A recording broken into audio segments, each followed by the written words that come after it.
Bonjour à toutes et à tous, vous écoutez l'épisode 6 de Psyché, un podcast qui relate des histoires de résilience et qui propose des éclairages sur des thèmes de la vie intérieure. Pour ceux qui découvrent Psyché, je m'appelle Angéline Leroux, j'accompagne des personnes qui traversent une difficulté dans un domaine de leur vie à l'aide de différents outils thérapeutiques.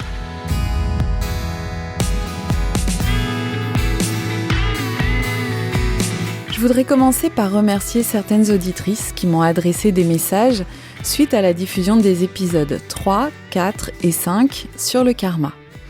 Tout d'abord, Delphine qui écrit « J'ai beaucoup aimé cette série, mais à chaque fois que j'entends ce type de témoignage fascinant, je me demande pourquoi ça ne m'arrive jamais de vivre des expériences dans le domaine de la multidimensionnalité.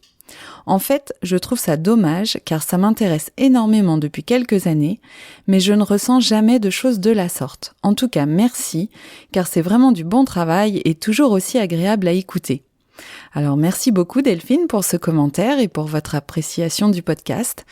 Et pour répondre à votre message, je dirais que même si on n'en a pas conscience, on vit forcément des tas d'expériences en lien avec la multidimensionnalité. Et puis quand des visions se manifestent, ça vient tout seul, justement quand on l'a pas décidé. Alors le mieux, c'est peut-être de rester détendu, de vivre tout simplement votre vie. Et si vous avez besoin de voir certaines choses, elles se présenteront d'elles-mêmes à vous. Restez simplement confiante et réceptive. Un autre message, celui de Bénédicte, qui écrit « Bonjour, je viens d'écouter votre podcast numéro 3 sur le karma et j'en suis toute déconcertée. 3 fois en peu de temps que j'entends des personnes relater cette même scène qui fait écho profondément, lointainement. Et là, pour le coup, l'émotion est bien palpable et en mouvement, et je revis presque systématiquement ce vécu et un sentiment d'impuissance, de rage, d'injustice depuis bien longtemps. La scène que vous racontez m'a fait pleurer comme si je l'avais vécu moi-même et des grands frissons. Ça pleure encore. Beaucoup de liens invisibles, touchés dans le mille. » Et oui, Bénédicte, votre message montre combien nous sommes tous reliés les uns aux autres et combien les expériences des uns font écho aux expériences des autres. Alors vous me demandiez comment vous libérer de ces répétitions. Alors justement, peut-être que cet épisode d'aujourd'hui vous apportera quelques réponses. Aujourd'hui, on va aborder un thème que je trouve vraiment important, qui est celui de la mémoire traumatique. Alors, qu'est-ce que c'est ? Une mémoire traumatique, c'est la réactivation d'une émotion forte qui se déclenche dans le présent, mais qui est en lien avec un événement passé qu'on a le plus souvent oublié. Quand une mémoire traumatique n'est pas réactivée, vous vous sentez bien, détendu, calme, vous êtes présent à ce qui se passe dans l'instant, tout va bien.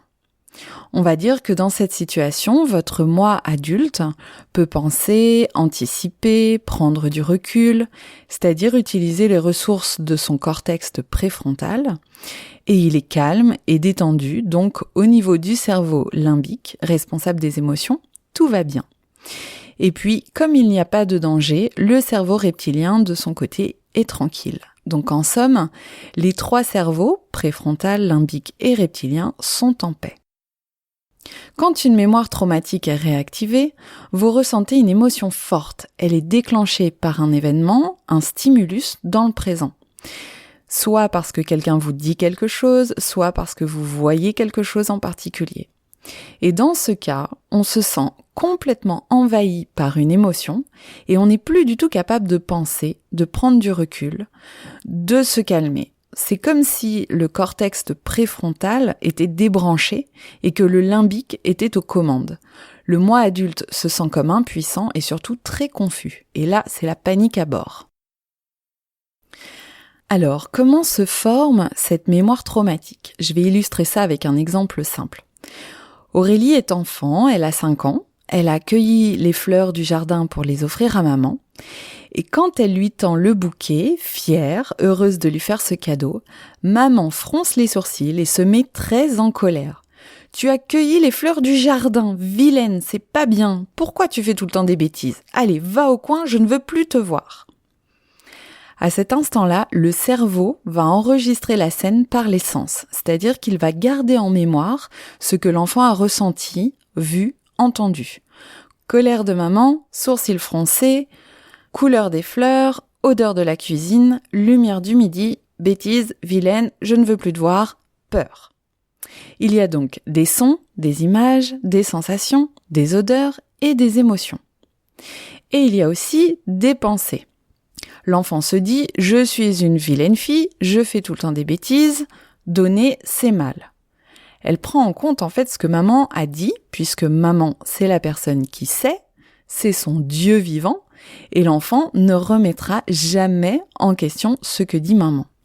Si maman dit que je suis vilaine et que je fais tout le temps des bêtises, c'est que ça doit être vrai. Maman ne veut plus me voir, c'est donc vrai que je suis vilaine. Pour un enfant, c'est très douloureux de se sentir désaimé de son parent. Ça déclenche dans son cerveau reptilien, le plus ancien donc, une alarme de danger de mort. Pourquoi ? Parce qu'en tant qu'enfant, nous sommes entièrement vulnérables et dépendants de nos parents pour notre survie. Ça veut dire que nous avons besoin de 100% d'amour et de 100% de sécurité pour nous sentir bien.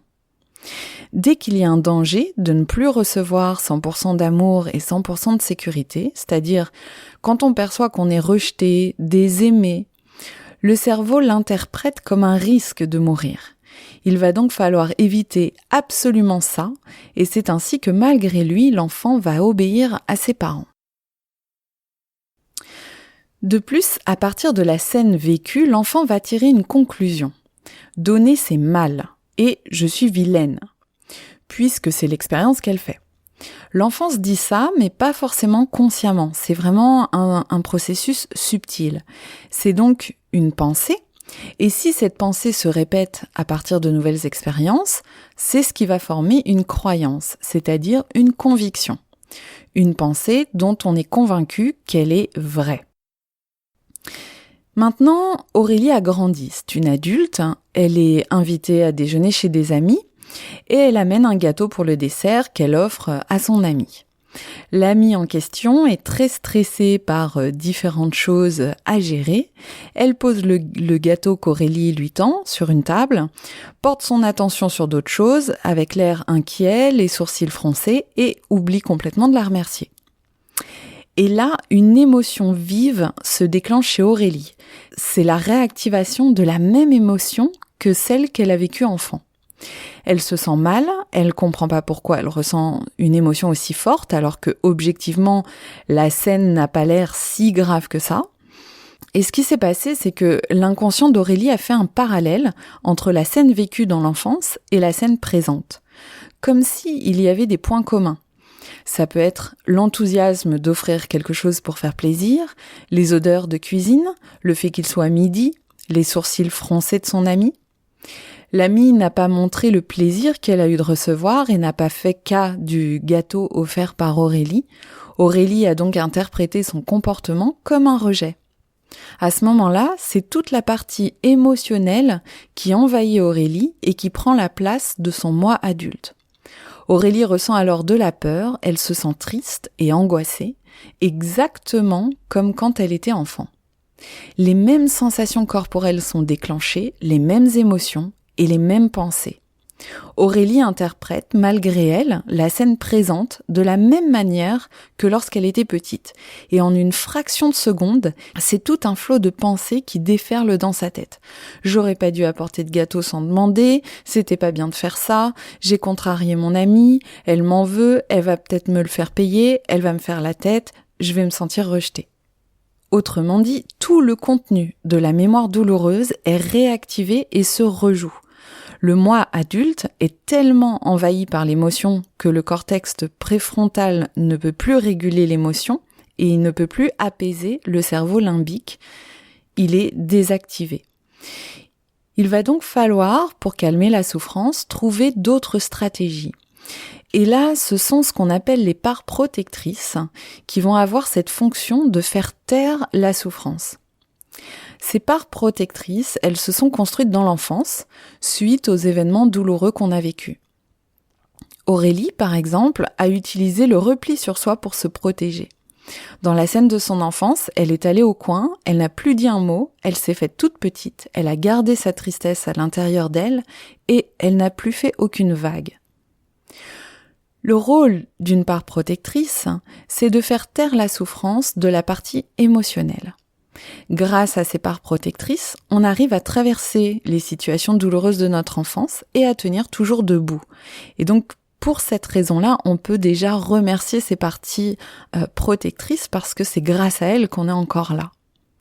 Bon, après, le petit souci, c'est que la part protectrice, elle se moque un peu des conséquences que peut avoir sa stratégie de protection. Et dans le cas d'Aurélie, le repli sur soi, qui est la stratégie de sa part protectrice, la prive de lien aux autres parce qu'elle ne parle plus, elle se met en retrait, elle ne participe plus aux échanges avec ses amis. Autrement dit, sa protection devient contre-productive. C'était peut-être efficace avec papa-maman quand elle avait 5 ans, mais dans le cas d'un déjeuner avec des amis, ça devient un véritable problème. Il faut donc permettre à ces parts protectrices d'utiliser leur énergie d'une autre façon, plus adaptée au présent. Et pour ça, on a plusieurs moyens à notre disposition. Le premier moyen, ça va être de faire connaissance avec la part protectrice en question. Alors, on en a plusieurs et en fait, elles s'activent en fonction de ce que nous vivons. De façon générale, face à un danger, nous avons 4 manières de faire face, dont 3 qui sont préprogrammées dans notre cerveau reptilien parce que ce sont les 3 défenses que les animaux utilisent aussi. C'est donc comme un instinct pour nous. Il s'agit de la fuite, de l'attaque et de la paralysie. Et comme nous sommes des êtres humains, nous avons un moyen supplémentaire qui est de chercher de l'aide. Et donc là, ça va être de crier au secours, de pleurer, de chercher un contact rassurant, de chercher à dépendre de quelqu'un, par exemple.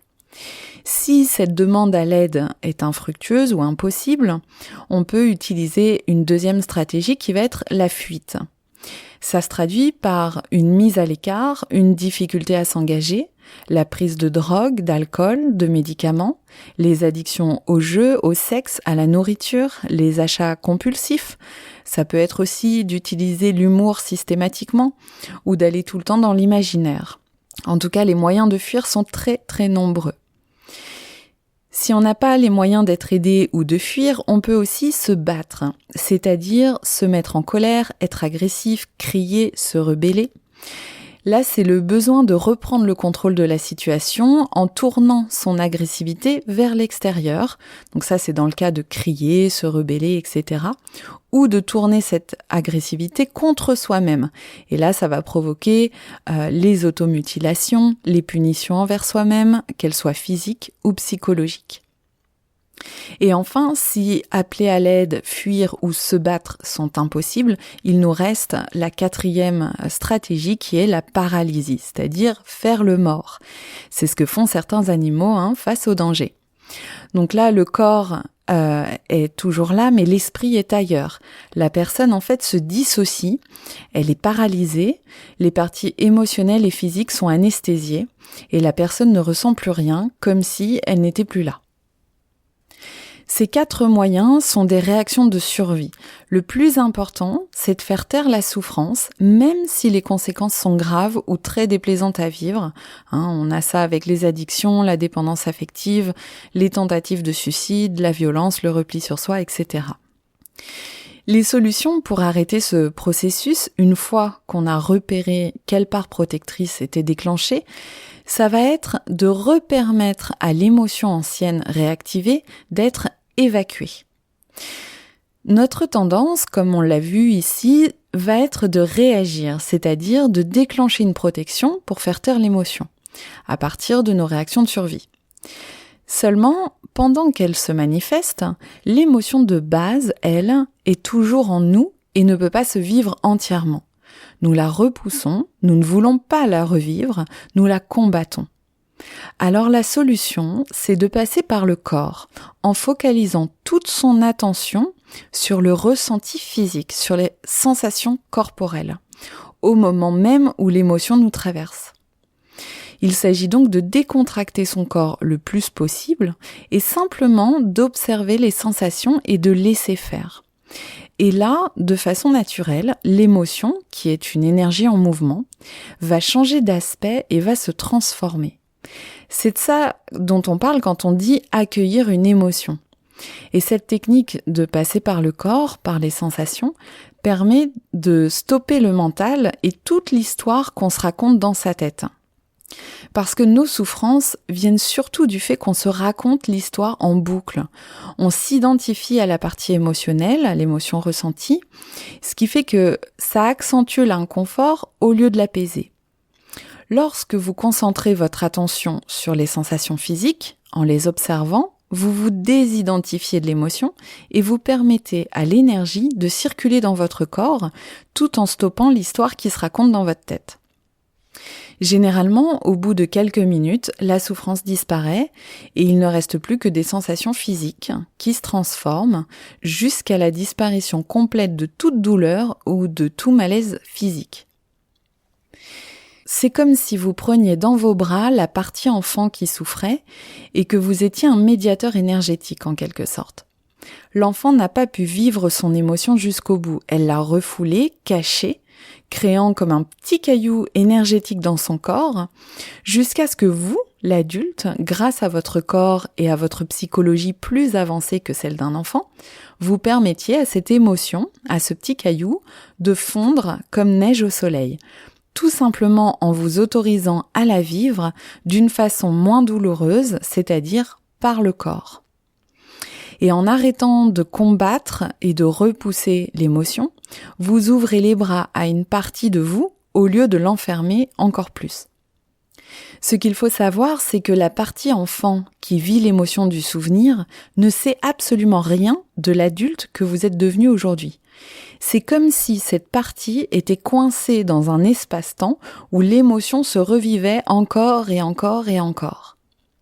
Tant que le petit caillou énergétique de l'émotion n'a pas fondu, l'émotion ressurgira et la part protectrice aussi, évidemment, avec toutes les conséquences qu'on lui connaît. Ce sera donc l'inconfort permanent.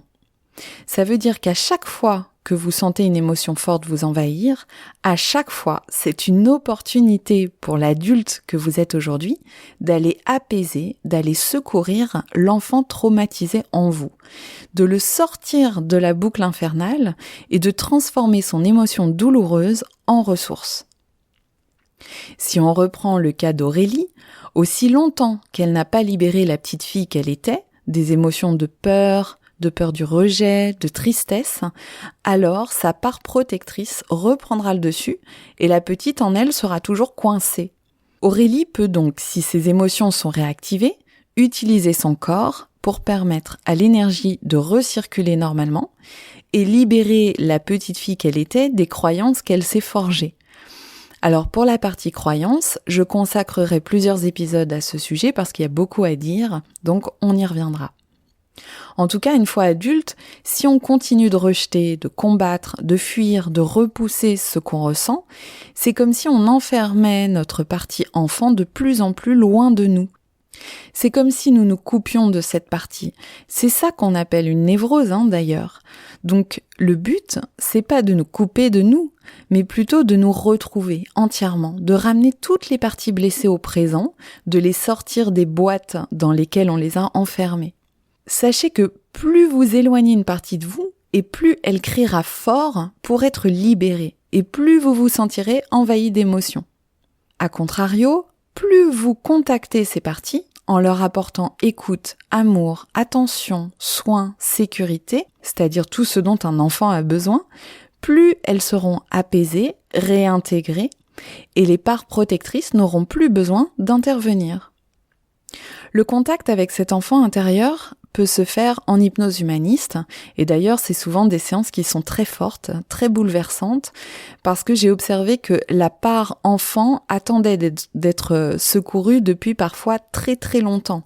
Il y a des gens qui mettent 40 ans à rencontrer leur part enfant qui est bloquée. Et quand la part adulte vient à la rencontre de la partie enfant, il y a un véritable soulagement. C'est même bouleversant pour certaines personnes, mais c'est tellement libérateur. Sachez enfin que la part enfant en nous possède beaucoup de ressources et qu'à chaque fois qu'on réintègre une part de nous, on peut à nouveau profiter de ces ressources. Donc là, dans le cas d'Aurélie, c'est la ressource de donner gratuitement. Si elle reste sur son expérience passée, elle peut se priver de cette belle qualité de donner par peur de se sentir rejetée tout simplement. Et quand on sait que donner et recevoir c'est la même énergie, s'empêcher de donner, c'est aussi se priver de recevoir. Si Aurélie n'a plus peur de ressentir l'émotion forte qu'elle a ressentie quand elle était enfant, elle peut à nouveau s'autoriser à donner, donc à recevoir. Elle peut à nouveau se lier aux autres, partager, sans se réfugier dans le repli de soi, qui a quand même pour conséquence de se couper de soi-même et des autres. Ce qu'on ne voit pas, c'est que notre protection à un schéma renforce ce même schéma. Aurélie, par peur d'être rejetée, puisque c'est ainsi qu'elle a vécu la scène étant enfant, finira par s'isoler des autres parce que sa part protectrice la plonge dans le repli. Et c'est ainsi que le schéma perdure. Plus elle sera isolée des autres, plus elle se repliera sur elle, et plus elle se repliera sur elle-même, plus elle sera coupée des autres, etc., etc. Finalement, en libérant les émotions, elle peut réaccéder à la ressource de donner et ainsi faire de nouvelles expériences. Elle s'autorisera donc à donner plus souvent, ce qui lui permettra aussi de vivre la joie de recevoir. Et donner, recevoir, c'est quand même une belle manière d'être en lien avec les autres. C'est aussi pour Aurélie une façon de casser complètement son schéma de rejet dans lequel elle croyait être. En réalité, on voit que c'est nous-mêmes qui créons les barreaux de notre prison intérieure. Et j'espère que la compréhension de ces mécanismes intérieurs vous permettront de voir les choses différemment la prochaine fois que vous ressentirez en vous un appel de votre partie enfant à être secouru. Chaque événement qui fait ressurgir une vive émotion et une part protectrice, c'est finalement une belle invitation à se libérer et à renouer avec nos forces. Si cet épisode fait écho à ce que vous vivez ou si vous avez reconnu une part protectrice, racontez-moi votre histoire, elle pourra servir aussi aux autres. Tous les liens sont dans les notes de l'épisode. Merci beaucoup pour votre écoute et à très bientôt pour un nouvel épisode de Psyché.